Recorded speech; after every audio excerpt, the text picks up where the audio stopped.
One, two, three, start. I hope you will help us by analyzing these concepts so that we may not be led away by the slogans of politicians and statesmen.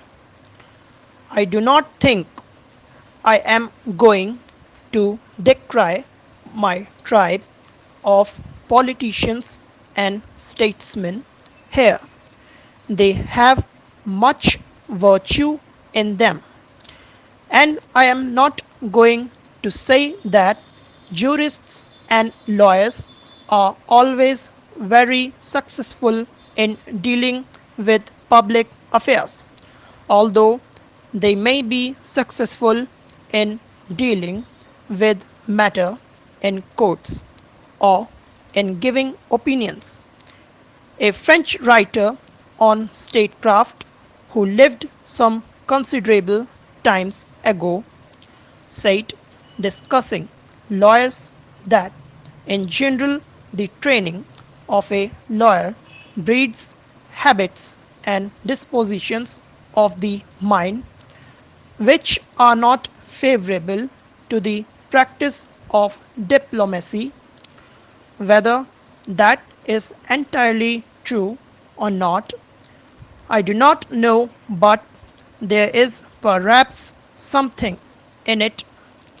The politicians obviously often go wrong, but the lawyers and the jurists in their ivory towers can also lose touch with reality.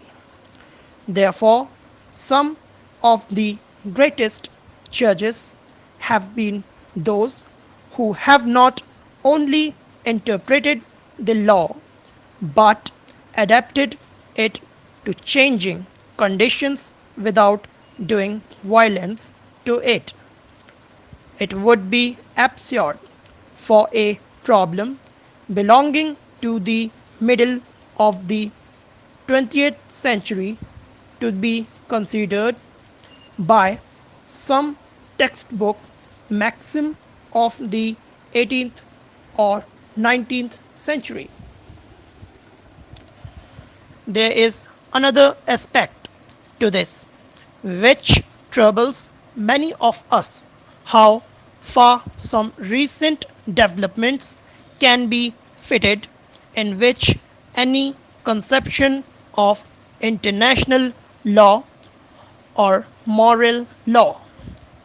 Those developments which threaten the very existence of the human race, not only by mass killing but by poisoning the atmosphere so that it has terrible genetic consequences, are not justifiable by any conception of international law or moral law. Surely this is not a matter to be considered only by statesmen and politicians.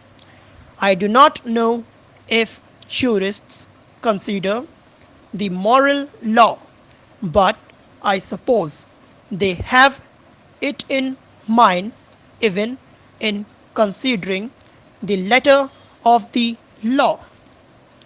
It may be desirable for them to consider whether and how far these preparations for nuclear warfare or the tests explosion are in keeping with any misconception of international or moral law.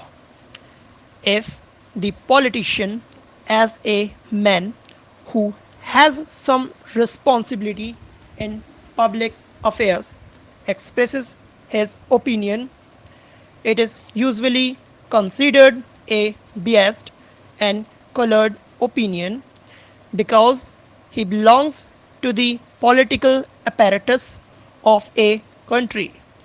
But Jurists' opinion also carry weight. Stop.